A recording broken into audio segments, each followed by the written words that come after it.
نہیں ہے, کیا لگ رہی ہو تم, سو پریٹی.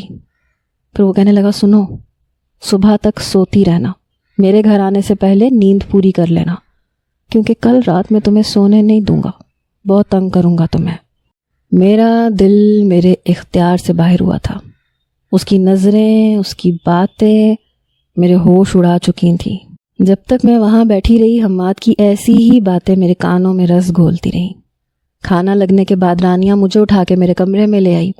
کہنے لگی, آج تو دلہا بھائی بڑے فارم میں لگ رہے تھے, کان میں کیا باتیں ہو رہی تھیں, جلدی سے بتاؤ. وہ آلتی پالتی مار کے بیٹھ گئی. میں نے کہا, تمہاری نظریں بس مجھی پہ تھیں. کہنے لگی, تو اور کیا.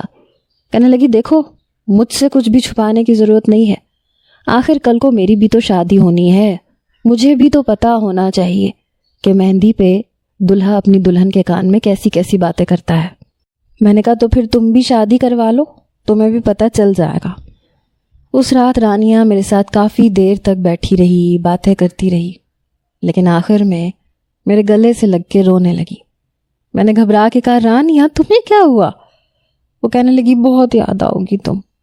ہم دونوں میں بہت محبت تھی. جب میں لندن میں تھی تب بھی میری رانیہ سے ویڈیو کال پہ بات ہوتی رہتی تھی.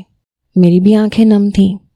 بہرحال اس رات رانیہ میرے ساتھ ہی سوئی تھی اور مجھے اس کی وجہ سے فرصت ہی نہیں ملی. دادا جان نے میری شادی بھی اسی حویلی میں ہی کرنی تھی, حالانکہ ایک سے بڑھ کر ایک ہال بک کروا سکتے تھے. بہت سے خوبصورت بینکوٹ بن چکے تھے, لیکن وہ کہتے تھے کہ نہیں, شادی حویلی میں ہی ہوگی. پتہ نہیں کیوں, مگر میری شادی پہ بھی دادا جان کا چہرہ پرسکون اور پر اطمینان نہیں تھا. ایک بدحواسی بدستور ان کے چہرے پہ سوار تھی. بیوٹیشن نے مجھے گھر پہ ہی آ کے تیار کیا. آج تو